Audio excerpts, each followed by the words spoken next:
ശേഷവും കേസുകളുണ്ട്. പോലീസിന്റെ റിപ്പോർട്ട് അതുമായി ബന്ധപ്പെട്ട് നേരത്തെ തന്നെയുണ്ട്. ഇതൊക്കെ അവഗണിച്ചാണ് അതെ, അതൊക്കെ അവഗണിച്ചിട്ടുണ്ടോ ഇല്ലയോ എന്നുള്ളതൊക്കെ ഗവൺമെൻറ് പരിശോധന നടത്തേണ്ടതാണ്. നടത്തിക്കോട്ടെ, ഞങ്ങൾക്ക് അതിൽ വലിയ പ്രശ്നമൊന്നുമില്ല. നമുക്കെന്താ ഇപ്പോൾ ഓരോരാളെ സംരക്ഷിക്കേണ്ട ഉത്തരവാദിത്വം, ഓരോരാളെ ശക്തിയായിട്ട് തീർത്ത് അവസാനിപ്പിക്കേണ്ട ഉത്തരവാദിത്വം നമുക്കില്ല.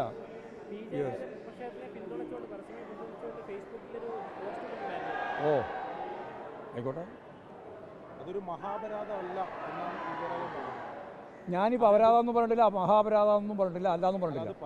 അല്ല, പാർട്ടിയുടെ നിലപാടാണ് ഞാൻ പറഞ്ഞല്ലോ, നമുക്കതിനകത്ത് ഇടപെടേണ്ട കാര്യമില്ല. അത് അപരാധമൊന്നും പറയുന്നില്ല, മഹാപരാധമൊന്നും പറയുന്നില്ല, ഒന്നും അതിനെപ്പറ്റി ഇപ്പോൾ കമൻറ്റിൻ്റെ മുമ്പിൽ നമ്മളില്ല. കാരണം കൃത്യമായിട്ട് നിലപാട് സ്വീകരിച്ചു പോകും.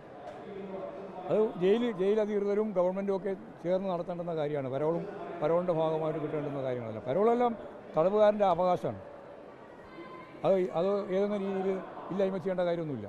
അത്രയേ ഉള്ളൂ കാര്യം.